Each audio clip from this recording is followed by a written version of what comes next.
Love you. Sabi ko mo. Ay? Abay ako? Pagkakalambot yun eh. Ano naman eh? Ako na nga kinakain ng baby corn. Ako daldal ng daldal. Wala na. Tawarin. Eh, ikaw dumaldal eh. Ako yung nagbablog. Tuloy yung aking pagbo-voice over. Ay kain ng mais ang aking message. Ay sa dami ho ng nilaga. Abay ako yung nakaisalaan ng kinain. Pagtingin ko yung wala na. Panurin nyo ho hanggang dulo at ito ho ang pangyayari. Kain po tayo mga kanayon. Bago po tayo kumain, tayo muna yung mananalangin. Padre God, maraming salamat po sa aming hapunan ito. Maraming salamat po sa pagkain na aming pagkasaluhan. Patuloy na pagpalain mo ang aming hapagkainan at magsilbi po itong kalakasan ng aming mga katawan. Patuloy na pagpalain mo kami sa kapirahan, sa kalusugan, at patuloy namin sa iyo binabalik ang mataas sa papuri. Pasasalamat sa tayong pangalan ng anak ni Jesus. Amen. Ang mga kanayon, let's go. Tayo kumain. Meron tayong ginisang bagoong. Akin na yan. Akin na. Gamitin ko. Kanayon. Kami talagang kakain at lahat. Kagulo pa eh. Meron tayong yan, nilagang malunggay, nilagang sitaw, may nilagang itlog, may nilagang mais, may ensaladang pipino, at meron tayong ngasing kamates. Yan. Meron din tayong okra. Yung dalandan tabot. Yan, may sinturos pa tayo. Dalandan sa Tagalog. Masariwa. Fresh from the farm. Kapipitas lamang po galing sa farm. At ito pong aming kakainin mga gulay ito. Kapipitas lamang po din sa aming taniman din sa farm. Yan, mga kanayon, kain po tayo.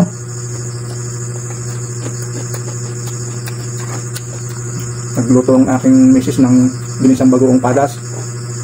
Maraming sibuyas at kamates. Sarap.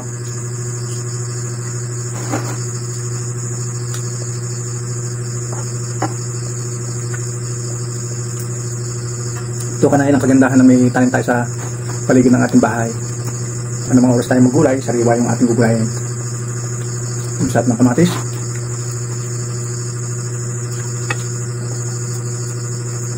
Meron tayong malunggay para masustansya sa ating kakainin. Para gumanda yung ating sirkulasyon ng ating dugo, no? Maganda yung lagi ng sariwa ang kinakain natin.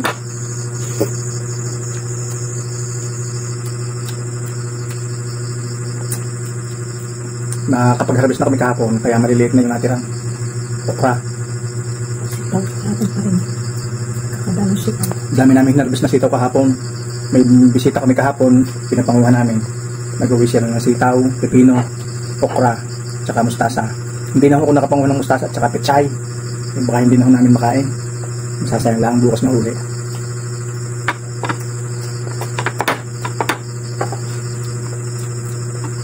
Kasi ng mga kanay, medyo madilim sa aming kinakainan.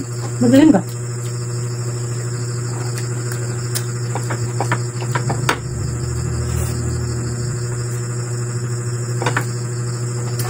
Pag ganitong puro gulay ang ating ulam, talagang gaganahan ka talaga sa pagkain. Mapapadami ang kanin. Pero kahit mapadami yung kanin, may gulay naman tayo sa liwa.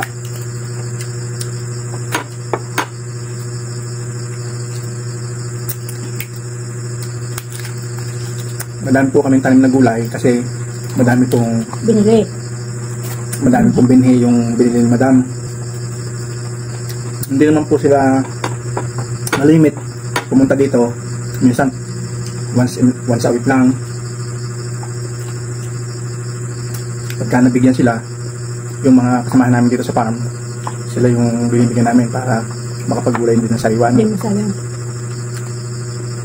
Kasi hindi lang po yung mga taga rito sa farm na nabibigyan namin, pati yung mga kamag-anak namin, yung mga namamasyal dito, nahalok namin ng gulay kung anong mapipitas. Kasi hindi naman po namin kaya kainin lahat sa araw-araw, kaya pinamimigay namin yung iba. Katulad po nitong mais, ito po ay unang pitas lamang sa aming tinanim dito sa kanilang bahay. Hihintay lamang namin na bumisita yung mag-asawa ng aming boss. si boss at saka si madam para makapag-harvest kami ng mais. Pumitas lamang kami ng ilan para matikman namin kung pwede nang harvest. Tama lamang yung ano niya, yung gulang niya. Ito kung tinatawag na lagkitan dito sa amin. Masarap po itong gulayin. Lalo na may sahog na sitaw, kalabasa, okra, saka malunggay. Masarap din po itong nilaga.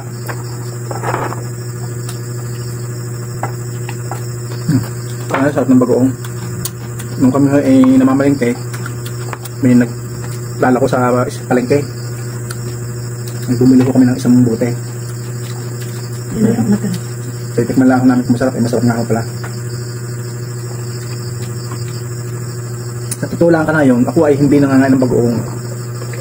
Pero kapag may sausaw, may gulay na isasaw, nakakapangain ako. Tsaka mangga.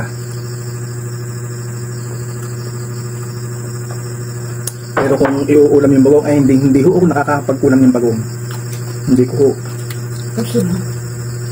At yung lasa ng bagoong. Daman o alam mo. Para yung kasabay ko sa pagkain na yung misis ko, ay ayaw kong masyadong private ang buhay na rin. Ayaw kong makakala.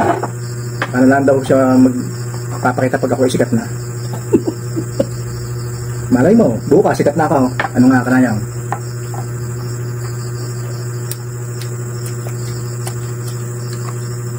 Hindi, ito lang pong pagbablog ay ginagawa ko lang ang aring libangan. Siyempre, masarap yung nakakapag-share kasi ibang tao ng mga na-experience mo sa buhay. Katulad ho nito, kami ho nagkakilala ng mag-asawa.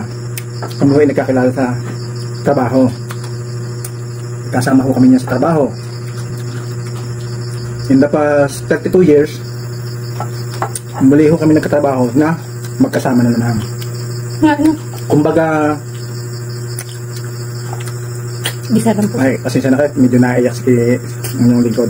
Kumbaga sa loob ng 32 years na yun, parang ngayon lang kami nagkakameron ng banding. Kumbaga, nagkasama kami muli sa trabaho.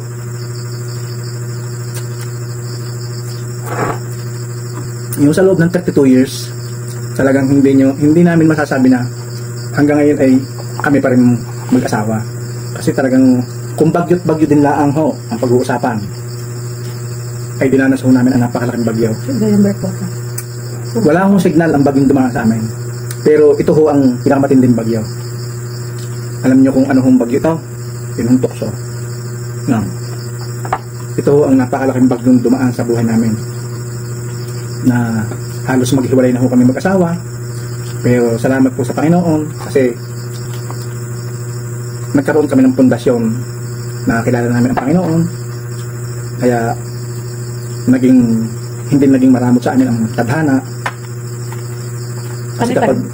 Kasi kapag talaga kung kayo talaga ang tinadhana, ano man ang pagdaanan, tayo pasensya na kayo kanay, medyo ako'y mababa ang luha, hanggang tuhod lang ang aking hungluhin nasa tuhod mo. Kasi kanayon, pagka talagang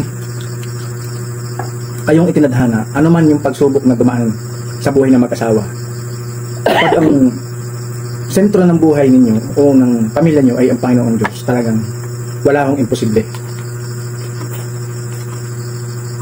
Dahil tanging Diyos lamang po ang ating tanging masasandalan sa oras ng kagipitan, sa oras na talagang nabibigatan tayo, yung punong-puno tayo ng problema na akala natin hindi na natin kaya, parang gusto nating bumiga, yung kumbaga parang gusto nating maglaho sa mundo.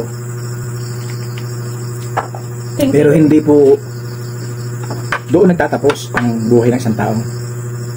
Kasi kung talagang may Kristo ka sa puso mo, hindi mo iisipin yung hirap, hindi mo iisipin yung problema, ang iisipin mo yung pamilya mo, yung asawa mo, yung mga anak mo na umaasa na titingin at kakalinga sa kanila, yung kanilang mga magulang.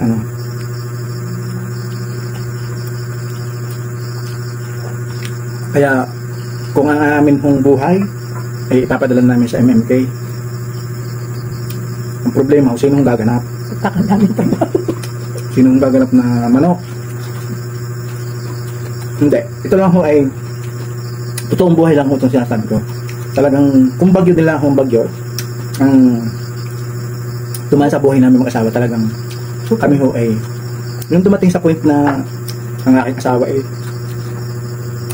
nagawa kong lukuhin, Saktan. nagawa kong saktan, Physically. hindi lang emotionally, physically talagang nasasaktan ko yung asawa ko. Pero salamat sa Panginoon dahil ako ay mahal na mahal ang aking asawa. Kahit anong mangyari sa amin, kahit anong kasalanan ginawa ko, ako ho yung tao na ako na yung nagkamali. Hindi ho ako marunong humingi ng sorry, hindi ho ako marunong humingi ng tawad. Pero dahil nga po may Diyos ako sa puso ko, namuhay ako may takot sa Diyos, nakilala ko ang Panginoon, nagawa ko pong humingi ng patawad sa mga taong nagawan ko ng pagkakasala. Naging magaan po yung dibdib ko, naging magaan yung pakiramdam ko, at lalong tumibay yung pagsasama namin mag-asawa. Kumbaga, hindi namin nakalain na sa kabila ng lahat, kadadaos nga lamang po ng aming 32nd wedding anniversary noong September 12. Yan. Kami po ay may 6 na anak at 8 apo. Bata pa ako kasi ng tumalandi eh. Maagang umibig, maagang mag-asawa. Ay medyo maganda yung trabaho, nasa kumpanya, kaya sunod-sunod yung anak namin. Halos wala pa ako 1 taon minsan yung anak namin. Yan. Sa pang-5 anak ko namin, kambal, kaya ako naging 6. Pasensya na ako mga kalayon. Ako'y talagang masyadong na-bless lang ako. Kasi biruin nyo, sa loob ng 32 years na pagkasama namin, iba't ibang trabaho na ho ang aking pinasok. Pero salamat sa Panginoon kasi pinagkalooban kami ng napakabait na amo. Yung blessed na kami sa aming buhay dito sa farm bilang caretaker at farm boy, talagang super blessed kami na nakilala namin ang Panginoon at pinagkalooban kami ng napakabait na amo. Yan. Yung lupa na pinatataman sa akin ng aking boss, talagang pinagpapala ng Panginoon. Maganda yung mga pananim, talagang marami kami na-harvest, may tanim kaming palay, at itong aming kinakain ngayon, yan, ito ay galing sa aming pagtatanim dito sa farm. May tanim kaming palay, mais, mani, yan, mga gulay, mga kamote, at marami pa kaming tatanim, mga saging, yan. Kaya nagpapasalamat po ako sa Lord kasi siya ang naging sentro ng aming buhay, kasama ng aming mga anak, ng aming mga manugang at mga apo. Kaya kung sakali po na mapapanood nyo ang video ito, sana po may napulot kayong magandang mensahe mula sa amin at nakapulot po kayo ng aral sa buhay bilang pamilya. Hindi po dahilan ang kahirapan, hindi po dahilan ang mahirap na buhay. Nasa diskarte lamang po yan. Kung tayo po ay magiging masipag, matyaga, kahit hindi po tayo mayaman, basta tayo po ay hindi sumasala ng pagkain 3 beses maghapon, hindi ko po hinahangad na kami yumaman. Ang hangad lang po namin, maging maganda yung buhay namin, maging tahimik, at kung kami ipapala rin na yumaman, bonus na lamang po yun, Lord. At pasensya na ko kayo, talagang ang inyong lingkod ay kahit lalaki ay iyakin. Kasi ito po ay tears of joy. Ika nga, hindi naman po kami mayaman, pero yung natatamo naming biyaya galing sa Panginoon,